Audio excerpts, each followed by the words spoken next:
the abortion debate depends on people inserting their own definition of when life begins, which is an unsolvable problem.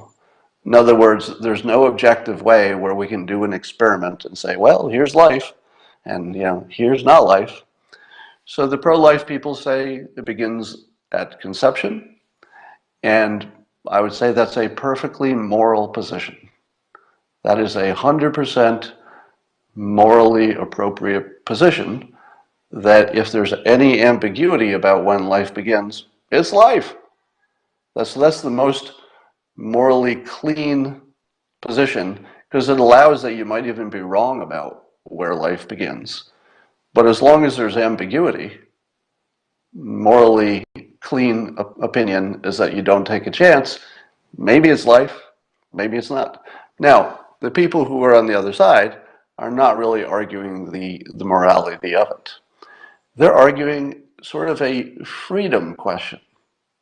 So they're saying that the real question is who gets to decide. Now, they don't say it the way I'm saying it, but in essence, this is the argument. So the pro-abortion argument is who gets to decide, because we live in a world where it's a decision. Somebody has to make a life and death decision, especially if there's any competition between will the mother have a risk to her life versus the child. Somebody has to make the decision. So the pro-abortion is not so much we think we want to kill babies. They try to define it away from being life to make the argument easier, but that's not really the argument.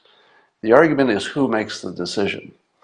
And the pro-abortion people are saying the only reasonable way to do this is that the mother, who clearly has the most skin in the game other than the unborn child, the mother can make a decision, but a fetus or an unborn child can't make a decision. The government can make a decision, or the mother can make a decision working with the doctor. So the pro-abortion people are weirdly saying that the government should stay out of their business on this case. So if you're on the anti-abortion side, you have a weird situation in which you're promoting the government making decisions over the individual, which is a weird place to be if you're conservative. I'm not saying that's right or wrong. I'm not giving you an opinion in any of this. I'm just describing the situation.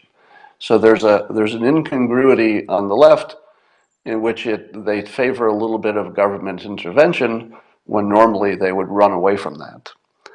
But to be fair, murder is already illegal. So I'm sure that people on the right don't say this is a little extra government involvement. They would say this isn't extra. This is frickin' exactly what we do for adult people. Doesn't matter when you became a person. We're just saying murder is murder in our opinion. So the right, interestingly, does a terrible job of promoting their opinion, because theirs is based on this is a terrible, terrible decision to make, and somebody has to make it. Who is it? The only decision you get is who makes the decision. Because if you're saying to yourself, if we let the mother make the decision under these circumstances, if we let the doctor do it, if you don't let them do it, you're saying that somebody else could do it better. Can they? I don't know. So this is why I recuse myself from an opinion on abortion. I recuse myself because as a man, if I weigh in, I'm somewhat, in a small way, I'm decreasing the weight of women's opinion on this topic. And my philosophical preference is that since this is basically an impossible situation, the way people see the world, it's impossible that everybody's going to be on the same side. The most credible outcome is when women have a stronger voice in just this topic, not every topic in the world, but just this topic. The most credible outcome is when women have a bigger voice than men. And so I recuse myself. So in my small way, I can let that happen. All right. Yeah, people are throwing their arguments at me. Do Do fathers have skin in the game?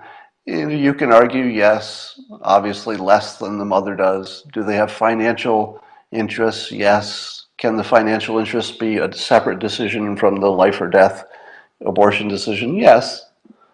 If you're asking me about the financial part, then I think men certainly have to have a role in that lawmaking and opinion making, but not on the life and death decision. I think, and by the way, I'm not telling any of the men listening to this that you should recuse. That's your own decision. You live in a free country, you don't have to recuse from anything. I'm just telling you that my ethical and moral stand is that I need to recuse.